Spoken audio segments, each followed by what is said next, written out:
नमस्कार दोस्तों, आप सभी का स्वागत है आपके अपने YouTube चैनल दृढ़ता में। जी हाँ दोस्तों, जैसा कि आप सभी को पता है कि यहाँ पर आप सभी लोगों के लिए करंट अफेयर सीरीज चलाई गई है, जिसकी आज ये तीसरी क्लास है और यहाँ पर आप लोग को डेली क्लासेस देखने को मिल रहे हैं।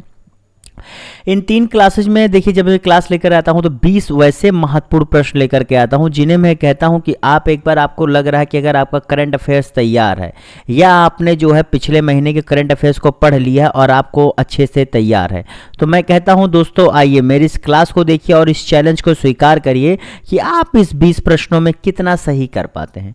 जी हाँ दोस्तों, यकीन मानिए ये वो प्रश्न है जो आप देखेंगे। अभी देखिए, हाल ही में राजस्थान का पेपर हुआ, बिहार का पेपर हुआ, वहां से आप अगर करंट अफेयर्स के प्रश्नों को देखेंगे तो पाएंगे कि जो मैं यहां पर क्लासेज में प्रश्न पढ़ाता हूं, सेम यही लेवल के प्रश्न आपको देखने को मिलेंगे। जी हां दोस्तों, उसका लेवल भी यही होता है और प्रश्नों का टाइप भी यही होता है। और जो यहां पर आरओ और एपीएस की वैकेंसी अभी यूपी में निकली हुई है, जी हां, मतलब जल्दी ही, मतलब जो इनका नोटिफिकेशन लगभग आ चुका है, बहुत जल्द फॉर्म भी भरे जाएंगे, तो उन सभी के लिए देखिए ऐसे ही प्रश्न करंट अफेयर से संबंध में पूछे जाएंगे। ठीक है, तो समय ना गमाइए, आइए मेरी क्लास को देखिए। इससे पहले 2 क्लासेज हुई हैं, आप देख लीजिएगा, वीडियो के अंत में जो है आपको इसी में दिखा मिलेगा दोनों क्लासेज, तो जरूर से जरूर देखिए और अपने अन्य दोस्तों को शेयर करना ना भूलिए। तो चलिए भाई, आज के पहले प्रश्न की तरफ बढ़ते हैं और ये रहा आप लोगों के सामने पहला प्रश्न कि पंचायत विकास सूचकांक में कुल कितने ग्रेड में पंचायत का आकलन किया जाता है। आप लोग को पता होना चाहिए, देखिए जो हमारा यूनियन मिनिस्ट्री ऑफ पंचायती राज, यानी कि जो पंचायती राज मंत्रालय है, वो देश के जो विभिन्न पंचायत हैं वहाँ पर मॉनिटर करता रहता है कि वहाँ पर किस हिसाब से प्रोग्रेस हो रही है। तो इसी के संदर्भ में वो पंचायत विकास सूचकांक निकालता है। अब वो सूचकांक जो निकालता है वो कितने ग्रेड में निकालता है, 4 ग्रेड में, 5 ग्रेड में, 3 ग्रेड में या 6 ग्रेड में। ठीक है, चलिए देखते हैं। तो जितने लोगों ने यहाँ पे इसका सही जवाब क्या दिया है, 4। जी भैया, 4 ग्रेड जवाब दिया है वो सही कर। ए में 75 से 90% के बीच में आते हैं, बी में यहाँ पर आते हैं क्या 60 से 75, सी में यहाँ पर क्या आते हैं 40 से 60 और डी में यहाँ पर क्या आते हैं 40 से नीचे। ठीक है, 40 से नीचे। अब आप लोग समझ गए, ये प्रश्न आप लोग कौन निकालते हैं भैया, ये मिनिस्ट्री ऑफ पंचायती राज। तो यहाँ से देखिए 2 तरह से 3 तरह से प्रश्न बन सकते हैं, तो आप लोग को ध्यान से देखना है। सही हुआ, कितने लोग को हवा ही नहीं लगेगी सर ये प्रश्न कहाँ से आ गया। कोई बात नहीं डियर, ऐसे ही प्रश्न मिलेंगे। चलो, GEF414 jet engine. Jet engine माने क्या, ये किसी हेलीकॉप्टर या फिर क्या एरोप्लेन में यूज होता है, इतने से तो समझ गए होगे ना माय डियर। तो बहुत ही आसान सा प्रश्न है, जिसका निर्माण भारत में भी किया जाएगा। ठीक है, यह किस देश से संबंधित है, किया जाएगा, यह किस देश से संबंधित है, हेलो। चलिए बताइए इसका सही जवाब क्या होगा, हेलो कहाँ से आ गया। देखिए GEF414, ठीक है, इसका अभी हाल ही में ये निर्णय लिया गया है कि जो देश निर्माण करती वो और भारत का HAL, ठीक है, HAL जानते हो ना, हिंदुस्तान एरोनॉटिक्स लिमिटेड, ये दोनों देश जो है मिल करके बनाएंगे। और इसका प्रयोग देखिए, इससे फ़ायदा पता है क्या होगा डियर, कि भारत में जो अब इंजन्स को, जेट इंजन जब इतने अच्छे मिल जाएंगे तो इससे क्या होगा, आपके जो जेट्स हैं उनकी कैपेबिलिटी अच्छी हो जाएगी, उनकी इफ़िशियंसी अच्छी हो जाएगी, वो और भी तेज अच्छे से जो है दुश्मनों को पर वार कर सकेंगे। ठीक है, तो काफ़ी फ़ायदे हैं और देश में बनेगा तो लागत भी कम आएगी। 2-3 मेन फायदे यही हैं। तो जितने लोगों ने क्या अमेरिका जवाब दिया उस सही के लिए, देखिए अमेरिका की कंपनी है कौन सी, GE, जिसे क्या कहते हैं जनरल इलेक्ट्रिक, वो और HAL, ये दोनों मिल करके जो है इसे डेवलप करेंगे और भारत में जो है आने वाले समय में ये डेवलप होगा। और ये यही इंजन पता है, अमेरिका के जो बोइंग जैसे सुपर जेट्स हैं उनमें पिछले 30 सालों से इसका उपयोग हो रहा है। सोचिए कितना महत्वपूर्ण ये जो है भारत के लिए होने वाला है। देखिए अमेरिका जो है भारत के बहुत करीब आना भी चाहता है, जिससे होता नहीं है कि जब किसी को आप अपना दोस्त का, देखा अमेरिका पूरे दुनिया में एकमात्र मुझे अमेरिका ऐसा देश लगता है जो केवल और केवल दिमाग से चलता है। मतलब एक होता नहीं है कि अगर आप दुनिया में कहेंगे कि लोग कितने तरह से हैं, तो एक कहा जाता है जो दिमाग से होते हैं, जो दिल से होते हैं, और तीसरा माने जाता है जो दिमाग और दिल का लेकर के मिक्सअप चलते हैं। लेकिन ऐसे लोग थोड़े से कम होते हैं। ज़्यादातर लोग आप पाएंगे या तो दिमाग चलते हैं या तो दिल से चलते हैं। मिक्स कर चलने वालों की संख्या मेरे ख्याल 10% ही है, क्योंकि यही लोग ही जो है बहुत कम पाए भी जाते हैं किसी भी देश में।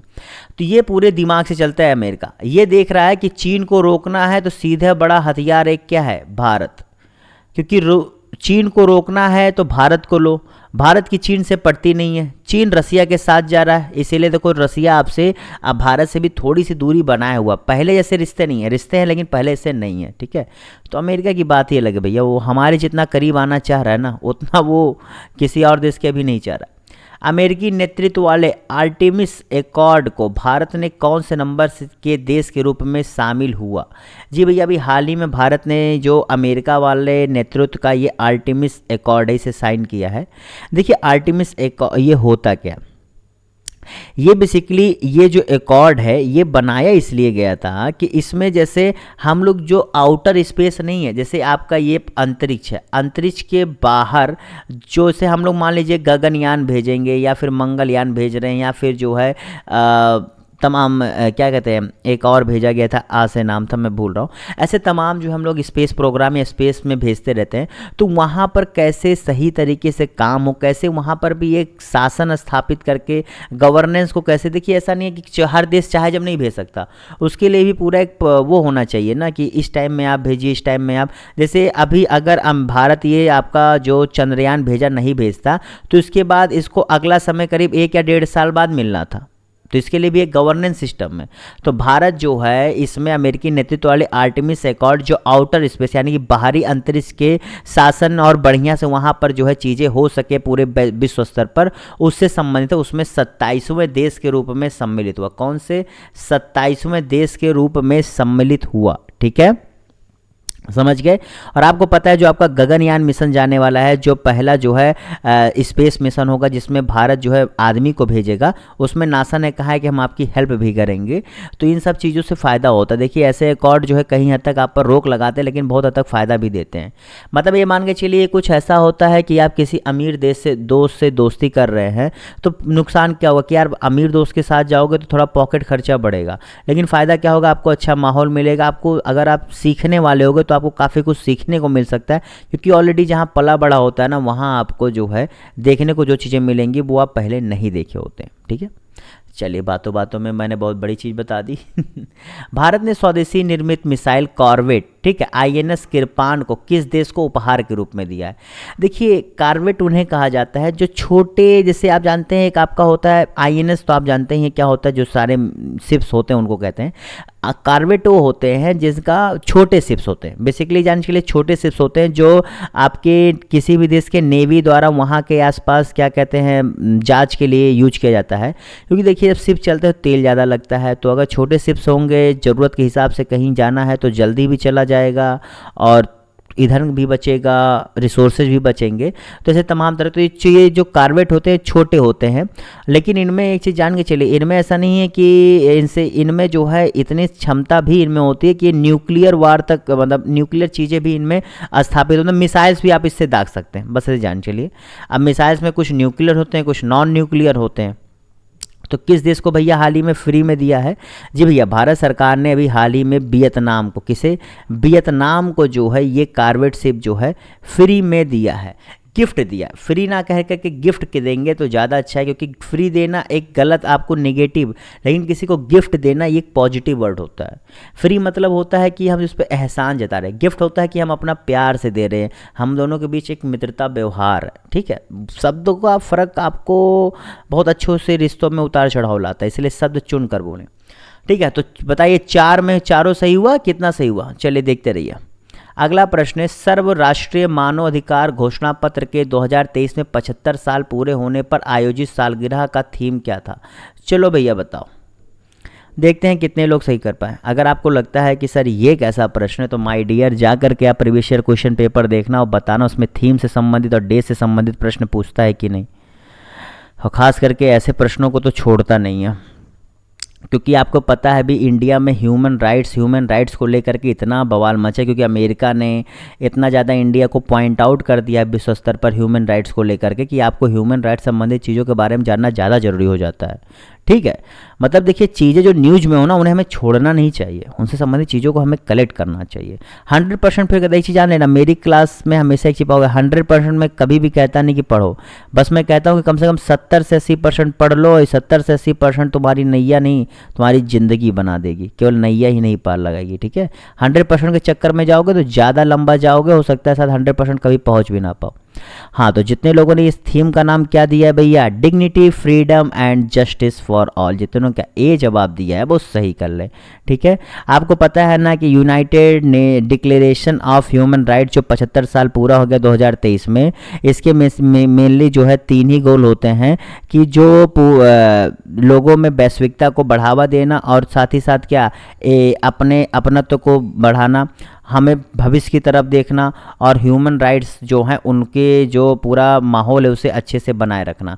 मतलब लोगों में ह्यूमन राइट्स को लेकर एक जागरूकता हो अपने अधिकारों को लेकर के। Order of the Nile award जो प्रधानमंत्री मोदी जी को दिया गया, ये किस देश द्वारा दिया गया बताइए। Order of the Nile award, देखिए ये ऐसा प्रश्न है जो मैं कहता हूँ लगभग 80% लोगों को सही करना चाहिए। ये इंपॉर्टेंट है तभी पूछा भी मैंने, ठीक है। तो जितने लोगों ने यहाँ पर इसका क्या इजिप्ट जवाब दिया वो सही कर ले। इजिप्ट आप एक चीज़ जान के चलिएगा, इजिप्ट का ये सबसे बड़ा अवार्ड है जो वहाँ पर उस देश का अपना स्वयं का।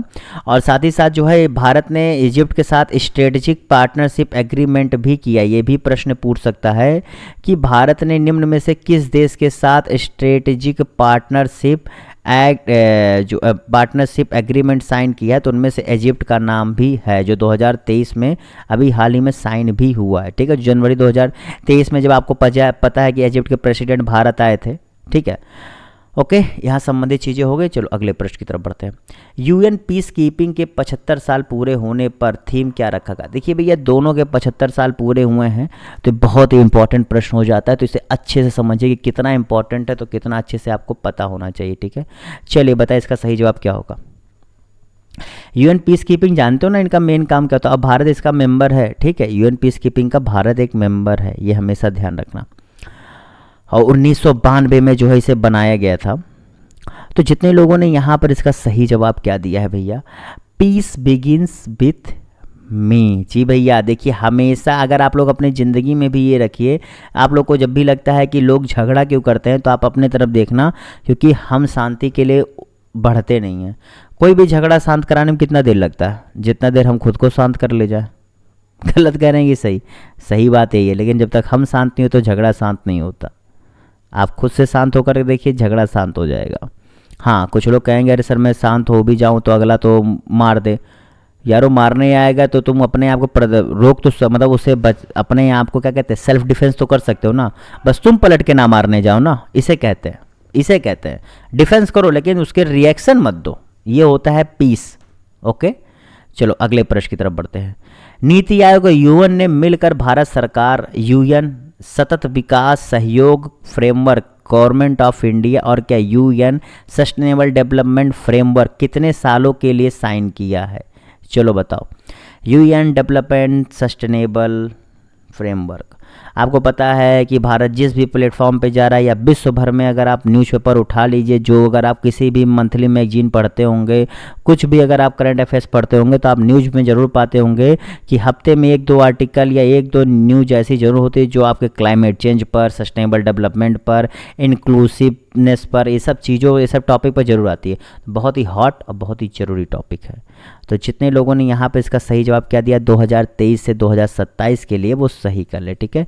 आप जानते हो कि ये किस लिए होगा, तो भैया इसलिए होगा कि इसमें 6 चीज़ों पर ज़्यादा फोकस करेंगे कि कैसे जो है लोगों का स्वास्थ्य और उनके अच्छे से चल सके, उनका पोषण अच्छा हो, उनको भोजन उपलब्धता मिले, उनको जो शिक्षा मिले वो क्वालिटी वाली हो, लोगों का जो है अच्छे से जॉब मिले, उनका इकोनॉमिक ग्रोथ हो सके, हमारे आसपास जो पर्यावरण है, क्लाइमेट चेंज है और जो निर्भरता है उस पर उसको अच्छे से लेकर चला जा सके, और लोगों के बीच जो एक क्या कहते हैं जो इंस्टीट्यूशन है हमारे देश में वो अच्छे से मिल करके काम करें।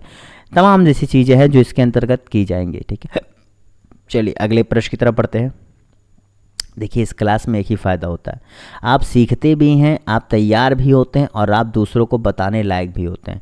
मैं केवल एक लाइन का जवाब नहीं देता भैया, मेरे प्रश्न 50 नहीं होंगे, लेकिन मेरे प्रश्न जो 20 होंगे ना, वो 20 प्रश्न आपको 50 पढ़ने से ज़्यादा अच्छे से तैयार होंगे, ये मैं गारंटी दे सकता हूँ। लेकिन हाँ, उसके लिए एक छोटी सी ज़रूरत होती है कि आप वास्तव में सिंसियर होकर पढ़ें। अगर आप सिंसियर होकर मेरी क्लास में नहीं बैठ रहे हैं तो बहुत ही नुकसान आप ही का होने वाला है, ठीक है। चलिए अगले प्रश्न की तरफ बढ़ते हैं। अगला प्रश्न है कि वैश्विक पोस्टल यूनियन ने अपना नया क्षेत्रीय ऑफिस भारत के इस जगह पर खोला, बताइए इस जगह का नाम क्या है, बताइए। देखिए यूनिवर्सल पोस्टल यूनियन, ठीक है, इसे शॉर्ट फॉर्म में यूपू यानी क्या यूपीयू कहते हैं, यूपीयू कहते हैं, ठीक है। ये पूछा जा रहा है कि इसका रीजनल ऑफिस खोला गया, तो देखिए इसके टोटल 192 देश हैं। इसके 192 देशों में जो है भारत भी इसका मेंबर है, और ये विश्व का दूसरा सेकंड ओल्डेस्ट, ठीक है, सेकंड ओल्डेस्ट ऑर्गेनाइजेशन है, इंटरनेशनल ऑर्गेनाइजेशन। इसकी स्थापना 1874 के आसपास हुई थी। तब आपको पता है कि विश्व भर में पोस्टल को जो है अच्छे से जोड़ने के लिए, तब व्हाट्सएप नहीं था भैया कि हम लोग एक देश से दूसरे देश व्हाट्सएप जरिए जुड़ जाए। तब जो है ऐसी चीज़ों को भेजने के लिए एक यूनियन बनाया गया था, जो चीज़ें हम एक देश से दूसरे देश तक लोगों की चीज़ें जा सके या चीज़ें पहुंच सके जल्दी तरीके से, बिना किसी रुकावट के, बिना किसी छेड़छाड़ के। खैर इसका एक इतिहास रहा है। हाँ, तो जितने लोगों ने यहाँ पर इसका सही जवाब क्या दिया है, न्यू दिल्ली यानी कि नई दिल्ली, जितने लोगों ने जवाब दिया है वो सही कर ले, ठीक है। अगले प्रश्न की तरफ बढ़ते हैं। अगला प्रश्न है, आरबीआई ने शहरी कोऑपरेटिव बैंक को अपने पूर्व वित्त वर्ष की तुलना में अधिकतम कितने नए शाखाओं को ऑटोमेटिक स्थिति से खोलने की अनुमति दे दी। देखिए ऑटोमेटिक स्थिति से यहाँ पर कह रहा है माय डियर, तो आप समझिएगा ऑटोमेटिक स्थिति का मतलब क्या होता है। ऑटोमेटिक स्थिति का मतलब होता है कि इसके लिए आपको संस्था के पास नहीं जाना है, इसे आप बिना संस्था के पास जाए स्वतः निर्णय लेकर के कर सकते हैं। मतलब लाइक ये हुआ कि आपको गोवा जाना है, लेकिन आपको पापा मम्मी से परमिशन लेने की ज़रूरत नहीं है। आप गोवा जब आपका मन हो आप जा सकते हैं, नहीं पैसा हुआ चले जाओ, नहीं हुआ नहीं जा पाओगे, ये सिचुएशन हुआ। आप तो शायद समझ गए होगे ना। चलो अभी भी काफ़ी लोग का सपना है गोवा जाना और गोवा जा कर के लौटना। चलिए भैया, तो जितने लोगों ने यहाँ पर इसका सही जवाब क्या दिया, जितने लोगों ने यहाँ पर क्या 5, जी भैया इन्होंने ये कहा है कि आप अधिकतम मतलब 10% या फिर अधिकतम 5, ये दो चीज़ें हैं। संख्या में 5 से ज़्यादा नहीं होगा। जैसे मान के चलिए आपने पिछले वर्ष में जो है खोल दिया 30, अब 30 का 10% 3 होगा, तो आप 3 ही खोल सकते हैं। लेकिन अगर आपने पिछले साल मान लीजिए 75 खोल दिया, इस साल खोलना है तो आप 10% ही, अधिकतम 5 खोल पाएंगे, क्योंकि वहाँ 10% में 7.5 8 हो रहा है, नहीं 5 से ज़्यादा आप नहीं खोल सकते, समझे। एक तरफ 10% रख दिया तो दूसरी तरफ 5 रख दिया, ठीक है। 10% और 5 रख के उसने जो है इस तरह से जो है आपको रोकने की कोशिश की है। और आरबीआई द्वारा अर्बन कोऑपरेटिव बैंकों को जो है क्या किया जाता है, नियंत्रित किया जाता है। पहले नहीं होता था, बाद में लेकिन रूल ला करके किया गया, जिससे क्योंकि काफ़ी जो है फ्रॉड देखने को मिला, तो इन सब फ्रॉड के बाद जो इस पर अच्छे से जो है वो रखा जाता है, क्या कहते हैं, निगाह रखी जाती है। चले अगले प्रश्न की तरफ बढ़ते हैं। क्लास अच्छी लग रही है डियर, तो क्लास अच्छी लग रही हो तो 10 प्रश्नों बाद मैं कहता हूँ क्लास अच्छी लगी हो तो लाइक कर दो, ठीक है। अगले प्रश्न की तरफ बढ़ते हैं। दुर्लभ पृथ्वी सामग्री के संबंध में कौन सा कथन सत्य है। भारत सरकार ने पहली बार इसके संबंध में एक report critical mineral of India तैयार की, और विश्व का सबसे बड़ा दुर्लभ मिनरल उत्पादित करने वाला देश चीन है। तो कौन सा कथन सत्य है इन दोनों में से, बताइए भैया कौन सा कथन सत्य है, जवाब दीजिए। इसे क्या कहते हैं, क्रिटिकल मिनरल्स, ठीक है। क्रिटिकल मिनरल्स ये क्या होता है कि जैसे ये पृथ्वी में बहुत कम पाए जाते हैं, लेकिन क्या हुआ ना, देखिए इतना न्यूज़ में क्यों आ रहे हैं आप समझिए, क्योंकि आज के समय में जैसे आपके मान के चले रिन्यूएबल एनर्जी की तरफ हम बढ़ रहे हैं, तो इन सब चीज़ों में देख रहे से हम सेमीकंडक्टर चिप्स की तरफ बढ़ रहे हैं कि पार्ट्स को और छोटा करना, तो उन सब में हम देख रहे हैं ये दुर्लभ जो मिनरल्स हैं, क्रिटिकल मिनरल्स, इनका उपयोग बहुत ही ज़रूरी हो गया है। भारत के पास इतना है ही नहीं, इसलिए हम इंपोर्ट करते हैं अभी तक के अनुसार जो खोज हुए हैं। इसलिए भारत सरकार ने ये जो आप देख रहे हो पहला कथन, जी भैया इन्होंने एक रिपोर्ट इन्होंने एक रिपोर्ट जारी की है जिसका नाम रखा क्रिटिकल मिनरल्स ऑफ इंडिया। ये कथन सत्य है, ठीक है। और पहली बार एक कमेटी बनाई, क्यों, क्योंकि वो ये देखना चाहते हैं कि हमारे यहाँ पर मिनरल्स हैं कितने, ठीक ठीक है, और उनकी हमें पहचान करना है। और टोटल उन्होंने इस लिस्ट में 30 क्रिटिकल मिनरल्स को जो है शामिल किया है, ठीक है, जिनमें से 17 जो है रेयर, मतलब बहुत ज़्यादा रेयर हैं, मतलब रेयर मतलब समझते हो ना, जो बहुत ही कभी कभार हो, मतलब इतने रेयर हैं। और 6 जो है उनमें जो है प्लेटिनम ग्रुप के एलिमेंट्स हैं, ठीक है। तो अगर आप थोड़ा सा केमिस्ट्री पढ़े होगे तो ये मेरी बात समझ रहे होगे, ठीक है। और दूसरा कथन कह रहा है, जी भैया ये भी कथन बिल्कुल सही है। आपको पता है जो आपके यहाँ विश्व भर में रेयर मतलब क्रिटिकल मिनरल्स जो उसके जरिए चीज़ें बन रहे हैं, उनमें चीन बहुत बड़ा रोल प्ले कर रहा है। कैसे?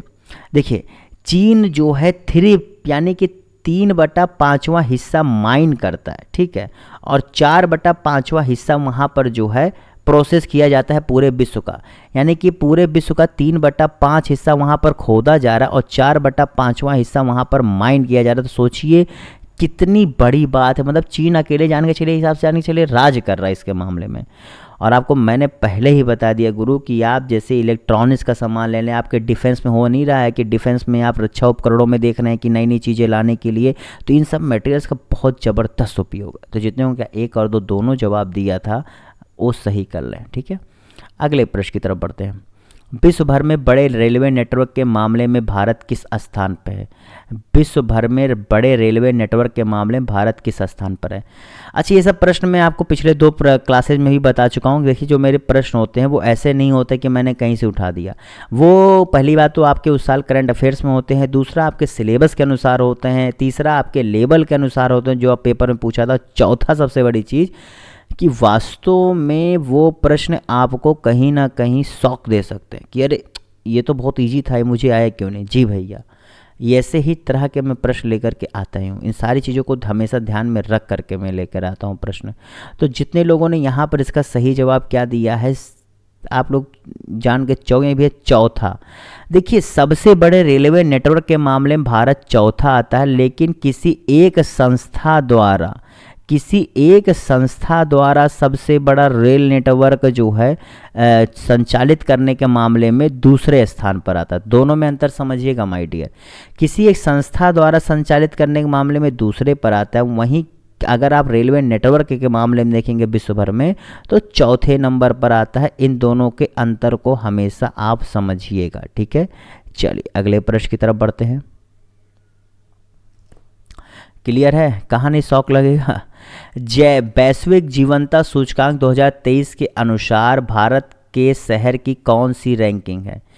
जी भैया, देखिए ये जो है विभिन्न जो देश के विभिन्न शहर हैं, उन शहरों के 176 जो है शहरों की एक पूरी सूचकांक जारी होती है। इसमें भारत के भी कुछ शहर शामिल हैं और उसके बाद जो है उनकी एक रैंकिंग निकलती है। उस रैंकिंग के बाद देखा जाता है कि कौन सा किस लेवल पर देश जो है वहाँ पर उसके शहरों की स्थिति क्या है। तो दोस्तों जो ये आपका आया था, ठीक है, इसके अनुसार भारत का आपके 2 शहर क्या नाम है, एक तो आपका मुंबई था, एक आपका मुंबई था और दूसरा आपका दिल्ली था, ठीक है। इन दोनों को जो है 141वां स्थान, कौन सा 141वां स्थान मिला है। टोटल इसमें मैंने आपको बताया ना 173 देश होते हैं, 173 सिटीज होते हैं, देश नहीं शहर होते हैं, माफ़ करिएगा, ठीक है।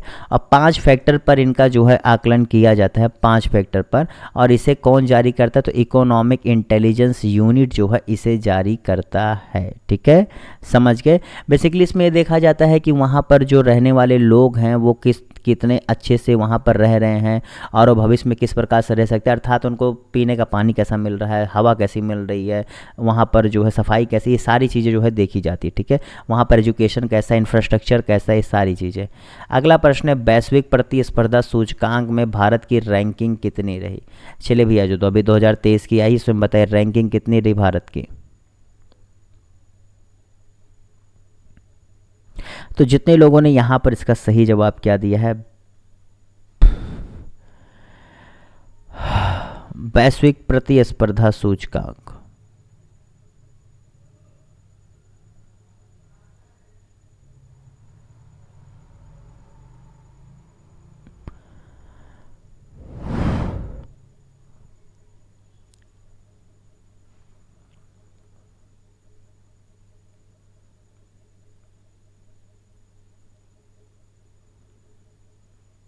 तो जितने लोगों ने यहाँ पे इसका सही जवाब किया, 40वां जवाब दिया, वो सही कर ले। जी हाँ दोस्तों, इसे जो है international institute of management development के द्वारा जो है लाया जाता है, ठीक है। और इसमें जो है ये देखा गया कि जो देश की 64 इकोनॉमीज को लेकर के, जो देश की 64 अर्थव्यवस्थाएं उनमें लेकर के ये रिपोर्ट लाई जाती है, उनमें देखा गया कि डेनमार्क, ठीक है, और आपका आयरलैंड और उसके बाद आपका जो स्विट्जरलैंड है, ये आपके टॉप 3 में आ रहे हैं। और भारत का स्थान इसमें जो है 64 में से 40वें स्थान पर रहा है। और इसने जो है ये भी देखा गया कि 2019 से लेकर के 21 के बीच में इसकी 3 रैंक जो है घटी है, ठीक है। यानी कि इसकी 3 रैंक घटी है, जो पहले 37 पे था अब घट करके 40 पर आ गया है, ठीक है। चलिए अगले प्रश्न की तरफ बढ़ते हैं। अगला प्रश्न है, भारत सरकार द्वारा जारी वह पहला ऐप कौन सा है जिसमें ऑनलाइन केवाईसी फेशियल पहचान से किया जाने लगा। देखिए यहाँ पर ये कह रहा है, जैसे आप लोग को केवाईसी कराते हैं, आपने कभी अपने बैंक अकाउंट का केवाईसी कराया है? केवाईसी में क्या होता है, आपके सारे डॉक्यूमेंट्स लिए जाते हैं, फिर आपको वहाँ तक जाना पड़ता है, फिर वहाँ कोई व्यक्ति होता है, उस व्यक्ति के द्वारा आपकी सारी चीज़ें वेरीफाई की जाती हैं। फिर आपको मतलब आपको एक तो फिजिकल खुद भी रहना पड़ता है, साथ ही एक व्यक्ति होता है जो सारी चीज़ें जांच करता है, फिर उसके बाद जा करके फाइनली वो चीज़ें डन होती है। लेकिन अब क्या होगा, अब आपको कहीं ऐसे जाने की ज़रूरत नहीं है, आप सारे डॉक्यूमेंट्स डालिए, अपने फिंगरप्रिंट्स डालिए और फेशियल रिकग्निशन, जी भाई, यानी कि जब आप अपने चेहरे को सामने दिखाएंगे उस ऐप के द्वारा, तो सामने से आपकी फ़ोटो खींच करके देख लेगा कि आप वास्तव में वही हैं या नहीं, और फाइनली आपका केवाईसी भी कंप्लीट हो जाएगा। तो ऐसा करने वाला पहला ऐप बना है आपका पीएम किसान ऐप। जी भैया, पीएम किसान ऐप ऐसा पहला ऐप बना है। बहुत इंपॉर्टेंट प्रश्न है, ठीक है, समझ रहे हो। भारत सरकार ने सामरिक क्रूड तेल संग्रह के लिए किस राज्य के नमक कुओं का उपयोग किए जाने के संभावनाओं पर विचार शुरू किया है। मतलब उस पर विचार कर रहे हैं और साथ ही साथ उस पर कह रहे हैं कि और खोजो कितना अच्छे से क्या हो सकता है, ठीक है। तो जितने लोगों ने यहाँ पे इसका सही जवाब क्या दिया है, बहुत आसान सा प्रश्न था, राजस्थान। राजस्थान में जो है ऐसा माना जा रहा है कि वहाँ पर बहुत ही अच्छी से उम्मीद है कि वहाँ पर ऐसे मिल जाएंगे। उसके लिए इंजीनियर्स इंडिया लिमिटेड जो है अपना रिसर्च और स्टडी कर रहा है कि जो है किस प्रकार से ऑयल रिजर्व्स को जो है बनाया जा सकता है। देखिए ऑयल रिजर्व्स क्यों बनाए जाते हैं, आपको छोटी समझना चाहिए कि ऑयल रिजर्व्स इसलिए बनाए जाते हैं क्योंकि मान के चलिए कहा जाता है कि किसी भी देश के पास कम से कम 90 दिनों का तेल का स्टॉक होना चाहिए। कितने? 90 दिनों का। लेकिन भारत के पास अभी केवल 9.5 दिनों का तेल का स्टॉक है। तो इसलिए हम चाह रहे हैं कि हमारे पास जो तेल को स्टॉक करने की क्षमता हो ज़्यादा से ज़्यादा हो, क्योंकि ये 90 दिनों का वास्तव में किसी भी देश के पास होना चाहिए। क्योंकि विश्व मान के चले से भी ये रूस यूक्रेन युद्ध हुआ तो क्या हुआ, जो ऑयल का आना जाना था उसमें जो है दिक्कत है। उस दिक्कत के कारण क्या हुआ, तेल के दाम घटे बढ़े। अगर वही युद्ध थोड़ा सा और खिंच जाता और रसिया अगर हमें फेवर ना करता तो भारत सबसे ज़्यादा प्रभावित होता, क्योंकि भारत अपना लगभग 80% जो है इंपोर्ट ही करता है अपनी ज़रूरत का, ठीक है। तो भारत से देशों को तो और भी ज़्यादा ज़रूरत पड़ती है, क्या कहते हैं, तेल के संग्रहण करने की, ठीक है। चलिए अगले प्रश्न की तरफ बढ़ते हैं। अगला प्रश्न है, भारत कच्चे लोहे के निर्यात में विश्व में किस स्थान पर है। अभी हाल ही में सरकार ने जो स्टील पॉलिसी में थोड़े से चेंजेस लेकर जो स्टील इंडस्ट्री है वो जो है, और साथ ही साथ इसमें जो है ये भी न्यूज है कि अभी भारत हाल ही में विश्व की दूसरी सबसे बड़ी जो है क्रूड स्टील प्रोड्यूसर बना है। जी भैया, क्रूड स्टील प्रोड्यूसर के मामले में मतलब जो कच्चा इस्पात होता है उसके मतलब उसमें जो है सेकंड पोजीशन पाया है उत्पादन के मामले में विश्व भर में। लेकिन यहाँ पर कहा जा रहा है कच्चे लोहे की मैं बात कर रहा हूँ, क्रूड स्टील और क्रूड आयरन ओर अलग चीज़ है और आपका जो है क्रूड स्टील अलग चीज़ है, ठीक है। दोनों में समझिएगा अंतर। तो यहाँ पर मैं आयरन ओर की बात कर रहा हूँ कि क्रूड स्टील में ये भारत उत्पादन में सेकंड स्थान पर आया है। निर्यात के मामले में पूछ रहा हूँ, ये भी जान ली। तो जितने लोगों ने यहाँ पर क्या 7वां जवाब दिया वो सही कर लीजिए। अभी हाल ही में 2021 की जो रिपोर्ट आई थी उसमें ये बताया गया था कि भारत जो है इस 7वें स्थान पर आता है आयरन ओर के रिपोर्ट में, और इंपोर्ट के मामले में 41वें स्थान पर। यानी हम लोग बहुत कम मंगाते हैं, तो ये अच्छी चीज़। चलिए, कहीं तो हम अपने आप में सफिशिएंट हैं, ऐसी चीज़ें अच्छी होती हैं। सफिशिएंट आत्मनिर्भर होना अच्छी चीज़ है। सिप्री के अनुसार, जी भी यहाँ पर कह रहा है सिप्री के अनुसार, देखिए सिप्री है क्या अभी हम बताता हूँ, प्रश्न पढ़ते हैं। सिप्री के अनुसार विश्व में सबसे ज़्यादा न्यूक्लियर वार हेड संग्रह करने वाला देश कौन सा। वार हेड मतलब होता है कि वहाँ पर जो न्यूक्लियर है उसका उपयोग युद्ध से संबंधित क्षेत्रों में किया जाएगा। वारहेड का मतलब यही है। सिपरी बेसिकली एक संस्था है जो एक रिपोर्ट हमेशा जारी करता रहता है कि उसमें ये होता है कि किस देश के पास कैसे मतलब आर्म्स हैं और वहाँ पर कितना ज़्यादा उस आर्म को ख़त्म किया गया, मतलब जो असलहे हैं उससे ख़त्म किया, न्यूक्लियर को लेकर के उस देश में क्या स्थिति है और साथ ही साथ विश्व में सुरक्षा को लेकर के क्या स्थिति है, मतलब इस क्या कहते हैं युद्ध स्तर पर, ये इसी क्षेत्र में काम करते। इसका पूरा नाम है Stockholm International Peace Research Institute. ठीक है जी हाँ दोस्तों, सबसे ज़्यादा संग्रह करने वाला देश अगर कोई है तो आपका रूस है, उसके बाद फिर अमेरिका है। ठीक है, रूस सबसे ज़्यादा है, उसके बाद फिर अमेरिका, फिर आपका चीन है। ठीक है, अगर आप देखा जाए तो इंडिया के पास total 164 nuclear warhead stockpile यानी कि संग्रह में है। ठीक है, ओके, लेकिन अभी तक भारत ने एक भी डिप्लॉय नहीं किया है। डिप्लॉय करने का मतलब क्या होता है ना कि आप इसे कहीं भी स्थापित कर दे कि ज़रूरत पड़ने पर हम इसे तुरंत छोड़ सकते हैं। लेकिन भारत, चीन, पाकिस्तान, नॉर्थ कोरिया और इजराइल ये देश ऐसे हैं जिनके पास है तो, लेकिन उन्होंने कभी डिप्लॉय नहीं किया, अर्थात यूज करने लायक स्थिति में नहीं लाए। रखे हैं, ज़रूरत पड़ने पर यूज कर लेंगे, लेकिन अभी उस स्थिति में नहीं रखे हैं कि तुरंत यूज कर सकें। ठीक है, तरीका होता है, न्यूक्लियर इतना आसान नहीं है। चलो अगला प्रश्न, अग्नि प्राइम मिसाइल, ठीक है, के संदर्भ में कौन सा कथन असत्य है बताओ। असत्य कथन बताना, आप लोग को जवाब दीजिए।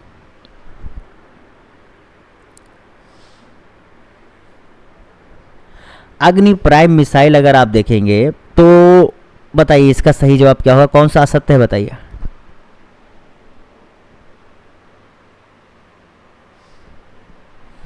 इसमें असत्य है तीसरा भैया, ये अब तक की सभी मिसाइलों में सबसे हल्का है, भारी नहीं है, क्या हल्का है। और बाकी इसकी जो अग्नि प्राइम आई है 1000 2000 है, ये 2 स्टेज जो है सॉलिड प्रोपेलेंट है।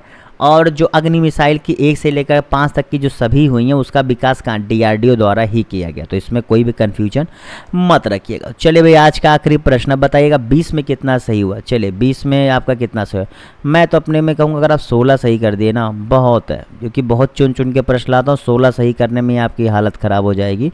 कर लियो तो बहुत अच्छे से तैयारी है, बिल्कुल बेस्ट ऑफ लक। नेवी द्वारा भारत में बने शिप लॉन्च से लॉन्च होने वाले एंटी सबमरीन टॉर्पीडो का सफलतापूर्वक परीक्षण किया गया, वह निम्न में से कौन सा है। ये चौथा ऑप्शन मेरा कहाँ गया, चौथा ऑप्शन मैं बता देता हूँ, उसका नाम है टपस। ठीक है, बताओ ब्रह्मास्त्र, वरुणास्त्र और अरुण या फिर टपस, इसका सही जवाब क्या होगा। मतलब इसमें आप जानते हैं कि सबमरीन क्या होता है, पानी के नीचे चलते हैं, तो इसमें भारत ने जो ये लॉन्च किया है, मतलब टेस्ट किया है, इसके द्वारा ये हो सकता है कि अगर सबमरीन जो नीचे चल रही है उसे जो है हम ऊपर से दाग कर भी उस पर बहुत सटीक तरीके से उस पर निशाना लगा सकते हैं।